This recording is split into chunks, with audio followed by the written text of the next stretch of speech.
Bien, asimismo encontramos los balances por componentes, ¿no? Dentro de un proceso podemos encontrar diferentes tipos de formación de los flujos, ¿no? Vamos a tomar como referencia ya este flujo que se muestra acá en la parte baja de la diapositiva, en el cual me dice que tenemos un flujo de entrada F1, ¿ya? Y luego, ¿no?, va a ingresar a un proceso de transformación, pero ya no ingresa solo F1, sino viene y tenemos una corriente de recirculación que es la F4, la cual se va a sumar a la F1 y esto me va a dar un F5, que es lo que va a entrar a este sistema de transformación. Luego, este sistema de transformación va a salir una corriente F3, la cual sale del sistema y continúa, ¿no?, una corriente F6, que posteriormente se va a separar en las corrientes F4, que es la de retroalimentación, y la F2, que es la que finalmente va a salir del sistema. ¿Ya? Entonces, acá para hacer los balances vamos a encontrar 4 tipos, ¿no? Primero, el balance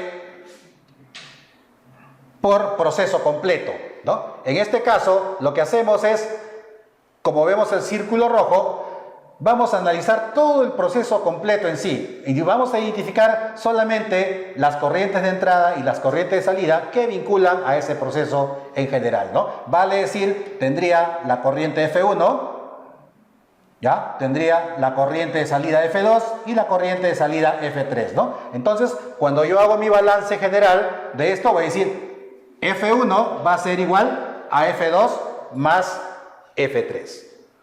Bien. Luego tenemos el balance en la transformación. ¿Esto qué me indica? Que solamente voy a hacer el análisis dentro del proceso de transformación. Por lo tanto, debo considerar solamente los flujos que afectan a ese proceso.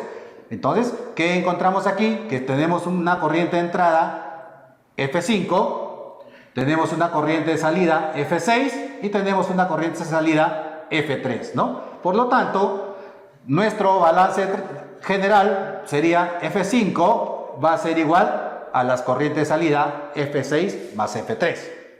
Muy bien, asimismo tenemos el balance en la separación de corrientes. En este caso hemos detectado, ¿no?, que hay una retroalimentación de la corriente F4, pero ¿de dónde proviene esta corriente F4?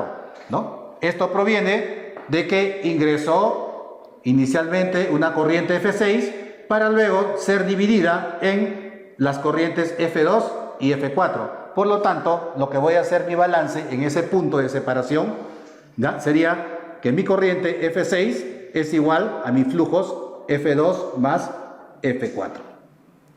Y finalmente, ¿no?, tenemos un balance en la unión de corrientes.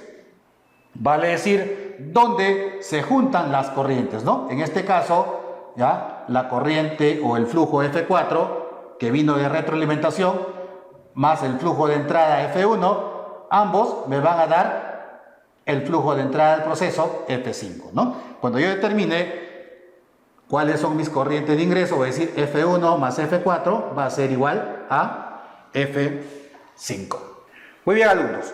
Ahora tenemos que determinar los grados de libertad, ¿no? ¿Cuál es la función de los grados de libertad dentro de un sistema?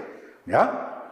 Me dice, un sistema tiene n componentes que permite planear n ecuaciones independientes. Recordemos que mientras más ecuaciones podamos plantear dentro de nuestro sistema, va a ser mucho más sencillo resolver, pues, nuestro balance de materia. ¿Ya? En este caso, ¿no?, vamos a aprender más adelante con un ejercicio cómo vamos a determinar este grado de libertad y qué es lo que realmente puede suceder, ¿no?, al tener un grado de libertad, por ejemplo, que sea, ¿no?, igual a 0. ¿Ya? Cuando el grado de libertad, por ejemplo, es igual a 0, nos dice que el sistema tiene solución y el problema está especificando correctamente. ¿Ya? Si encontramos grado de libertad mayores que 0, vamos a tener problema porque van a ser indeterminados y se debe buscar algunos datos adicionales para poder terminar, ¿no?, en una base hipotética de cálculo. ¿Ya? Y cuando el grado de libertad es menor que 0, se escogen las ecuaciones a usar y se descartan las restantes porque probablemente serán inconsistentes. Muy bien, este grado de libertad, al final, ¿cómo lo calculamos, no? Esto va a depender mucho de las variables, tanto de los flujos de composición y de la temperatura que puedan tener, así como el número de datos, el número de ecuaciones de balance de materia y energía y el número de datos y o ecuaciones adicionales. Muy bien, los balances de masa sin reacción química es en esta parte donde vamos a abordar la resolución de problemas de balance de materias en procesos en estado estacionario no reactivo, es decir, no se consideran procesos donde ocurran reacciones químicas de ninguna índole, ¿no? O sea, lo único que va a haber son reacciones físicas o cambios físicos que pueda transformarse esta materia. Entonces, en estos son los casos más sencillos de balance que podemos encontrar, donde vamos a decir que la entrada es igual que la salida. Y una de las formas de presentarse más fáciles dentro de todo lo que es un proceso industrial es cuando hablamos del balance de materia en procesos de una sola unidad. Vale decir que ingresa un solo producto y sale un solo producto, lo cual es un poco difícil de encontrar dentro de los componentes industriales, pero es necesario de todas maneras aplicarlo. Bien chicos, los espero en el próximo video. Muchas gracias por su atención.